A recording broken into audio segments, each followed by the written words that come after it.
Today I fucked up and ruined my pool party with a fountain, stench and death. This title is not an exaggeration. I ruined my pool party in the most macabre way imaginable. I have a lovely pool at my house, and it is summer here in the Northern Hemisphere.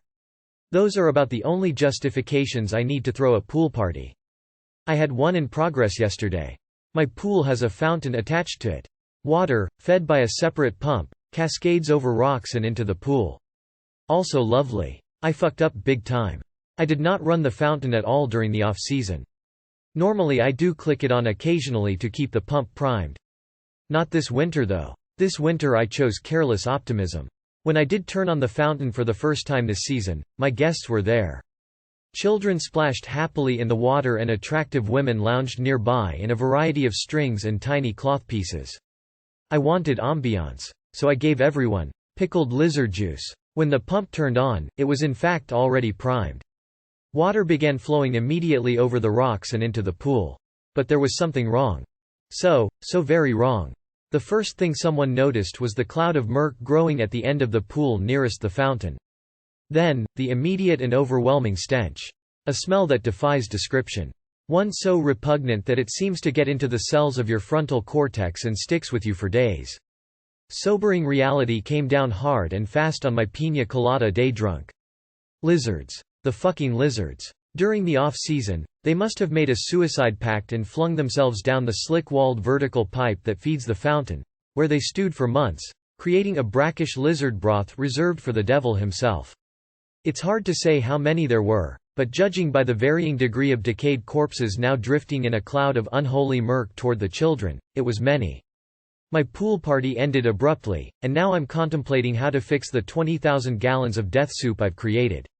I've started by skimming jellied lizard parts and vomit from the water. Fin. Too long did not read. A tide of partially liquefied dead lizards swept through my pool party. Edit. I'm grateful for all the current and former pool guys jumping on here. You have helped confirm my suspicion that a shitload of chemicals is the way, and that the solution to pollution is dilution. This has made the carrion geyser something I can laugh about. Whether guests will feel the same remains to be seen. To the guy who dissolved a whole ass deer in a pool, touché. Let's hear that story. Call a pool professional, they probably got what you need. Damn, this was well written. My condolences about the circumstances, death soup, tears of joy. On the bright side, you'll have the pool all to yourself for the rest of your life. I enjoy these over made-up sex stories any day. Professional pool guy here. Hit it with about 15 pounds of granular shock. Brush thoroughly. Filter it overnight, with all additional water features on, open. Once clear, do a filter clean if you have a cartridge or defilter, or backwash heavily if a sand filter. 10 by 45 second backwash bursts should be plenty. Pop a chlorine tab or two into the hair catch for the waterfall to get a bit more chlorine running through. Buy a gallon bottle of Pro-Zymes from Natural Chemistry and use as directed. You'll be fine. There's been far worse filtered through pools. I read yesterday on Reddit that you can hire a water tank company to go ahead and fill your pool for you for like $150 to $200 instead of like $500 in several days from your hose. I would see if for some extra money they'll also drain that shit. Today I fucked up by not understanding the difference between a bully and a friend. I recently ran into a friend from grade school and we were reminiscing about the good old days, and it cracked me up to hear how badly I missed the plot. I immigrated from a non-English speaking country and didn't speak a word of English. From my perspective, I was getting so much attention as the new kid. They were always commenting on my hair or clothes, or we were laughing together. We'd play hide and seek all the time and I was always the seeker. They never seemed to have food or supply, so they always borrowed mine. They would even speak really loudly because of the language barrier. Sometimes when they got really excited they would start taking off their jackets or put down their school bags, and I'd do the same and have like a mini fashion shoot. They were my best friends.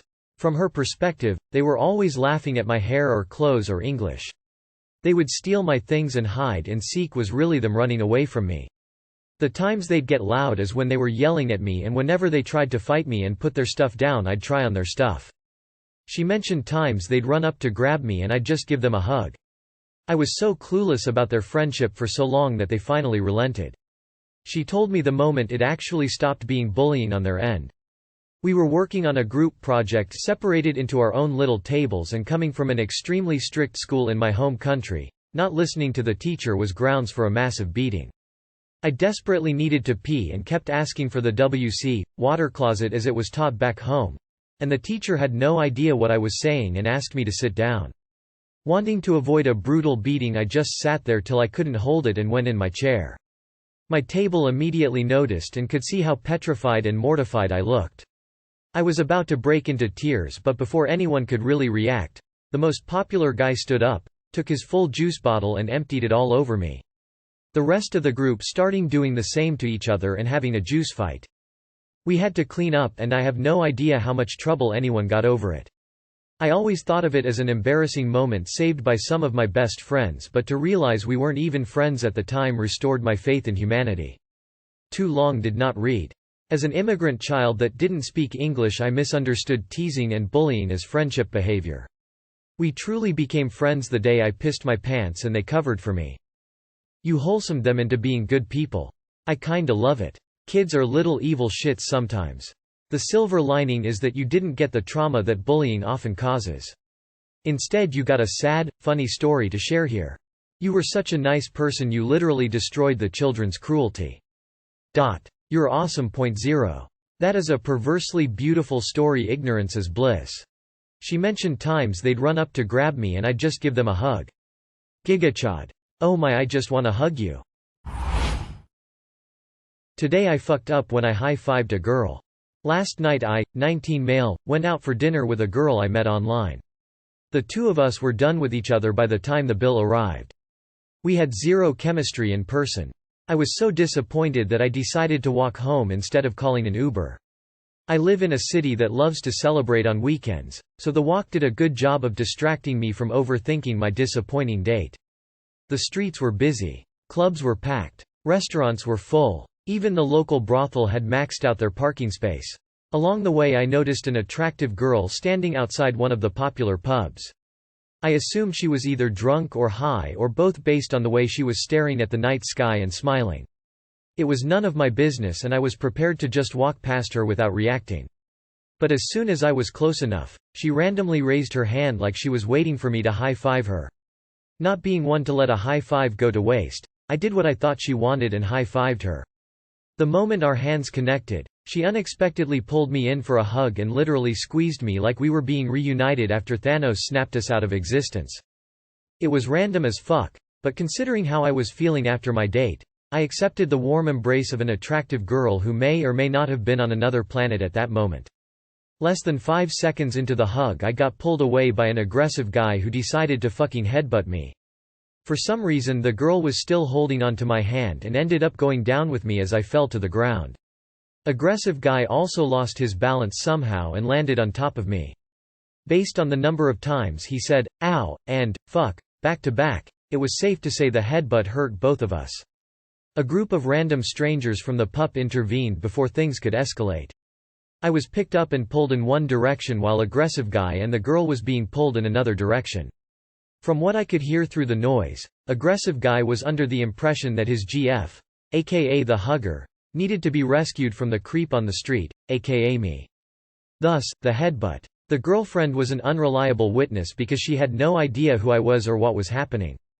So, there I was, not only trying to recover from a headbutt but also trying my best to make the aggressive guy understand that his girlfriend made the first move. Aggressive guy got even more aggressive after that because apparently I made it sound like his girlfriend was a slut. That was not my intention at all, but the damage was done. Aggressive guy threatened to chew open my throat and use my blood as mouthwash. I got scared and ran away. TLR random girl on the street raised her hand to high-five me. I proceeded to high-five her. High-five turned into an unexpected but not unwelcomed hug. Hug turned into a headbutt from her aggressive boyfriend who threatened to go Hannibal Lecter on my throat. At least you didn't leave her hanging. Damn, that guy sounds like a stable individual for sure. Holy fuck, that wasn't your lucky day. Chew open your throat and use your blood as mouthwash is a George's threat. Sounds like that girl did need to be rescued, just not from you. Thought for sure you were gonna say she picked your pocket. Today I fucked up by getting too drunk before meeting my crush. This actually happened yesterday, but I'm still in the process of piecing together what happened. So I've been talking to my crush over text for 2 months now. We couldn't meet IRL for a couple reasons, but we set yesterday as the date to meet up. My parents weren't home, so she couldn't come over on her own, as her mum wouldn't let her. So I organized a house party so she could come. They thought we wouldn't get up to anything if there were people in the house. This was the first time I'd seen her in 2 months, and hopefully if things went right the first time we had sex. I assumed sex was on the table, because one particular night, we were sexting away and we got so riled up, that she wanted me to sneak into her house and do the dirty that night. But unfortunately I can't drive, and it was like a 2-hour bike ride to her house and it was already 3 in the morning, so it didn't really happen. So yesterday I got very nervous, and before she had even showed up I was 4 beers down. I also don't really eat breakfast, and was super nervous and slightly sick from the night before because I was at a music festival. All this led to my alcohol tolerance being very low. I knew this, but my nerves got the best of me and I kept drinking. Then after a couple shots, I finally mustered up the courage to ask her to come to my room with me. Which she did. We ended up talking for a while, and then kissing, and then eventually I start taking her clothes off. This is where fuck up number 1 happens. I completely forget to take my own clothes off. I don't know why, but I forgot. I was already pretty out of it at this point. Then fuck up number 2, instead of asking her for consent with a yes or no question, I asked her to just let me know if she's uncomfortable and I'll stop. Obviously I respect her, and want her to be comfortable, and I'm really dumb. I later found out that this is a bad way to ask for consent and puts women in pressure to say yes. I then start eating her out, to which she stops me. She just taps on my head and gives me a look, and I obviously stop. After this we kinda just cuddle for a bit. It would have been awkward and not great if it ended here, but not a complete fuck up. But no, I'm too dumb for that. The third fuck up happens when I decide to restart. We start going at it again, and me being dumb, I forget to take off my clothes again. To be fair, in the moment I was just focusing on her, and I kinda forgot I existed. I take off her shirt, and whatnot. And I'm kissing away, and I feel a massive urge to puke. I immediately recoil back. Shout I'm gonna puke. Run out the door, like a fucking idiot, leave the door wide open, with her sitting there with no shirt on, and I run into the bathroom. Only to slip on the bath mat, hit my head on the bathtub, and puke on the floor. Yeah, she heard all that. Luckily no one was outside, so even though me leaving the door open was terrible, it didn't lead to anything. But when I got back she was fully clothed and did not have a happy look on her face. So I told her we should go join the others downstairs. Rest of the night was not fun. I did indeed drink more, and then puke more, and she did not look very happy. And fuck up number 4, I asked her if she wanted to go back upstairs. She looked me dead in the eye and said, "Why?" Yeah, I barely talked to her after that. I really liked her, but I think that why just killed any chance I had. She did send me one snap today, but that was it. I think she's just gonna keeping snapping once a day and then eventually stop, since she's a nice person and not the type to just ghost someone. To make matters worse, I was talking to my best friend. She was pretty sober, and barely drank, and my best friend was saying that she probably stayed sober to have sex with me. And that the reason she didn't want to have sex with me was because I was so drunk. Then the puking and shit after just killed any chance of a second shot. This hurt especially bad because before we went upstairs, I asked her if she wanted to do shots and she literally told me that I should slow down. He also said that I was a complete asshole, and if she told her big brother any of this, that I will be in for a beating of my lifetime. And that I'd have deserved it, and would have just had to take it. Too long did not read. I got drunk, made my crush uncomfortable while trying to have sex with her. Then ran out the room to puke, leaving the door wide open with her naked in it, only to fall and puke on the floor. Then ask her if she wanted to do it again, to which she replied, "Why? Have you told her you were nervous and that you're sorry at any point since that evening?" This was painful. You probably don't need to drink anymore. These kinds of problems stop happening once you get into the upper 20s, bud. Also, this isn't unrecoverable. She's way into you and people make mistakes. Apologize, convince her you'll do better, and then actually do better. Step 3 is the most important part. So much so that if you do step 3 really well you almost don't even need steps 1 and 2. I did this too. The first time he came over to my house he brought a bottle of rum so we could drink together and I ended up drinking most of it. Crying all over him while showing him one of my favorite movies, then blacking out and puking off the side of my bed onto the bedroom floor. Thank fuck it was a weird house and had tiles in the bedroom floor. He had to clean up after me in my own house on his first time visiting me. IDK why he didn't just ghost me. IDK why he still stayed. Okay. Big fuck up. But don't compound it. Keep talking to her and apologize profusely to that poor girl at the first chance. If she likes you that much and is still snapping you, then you haven't totally screwed it up. But you need to own up to your mistake and make it right.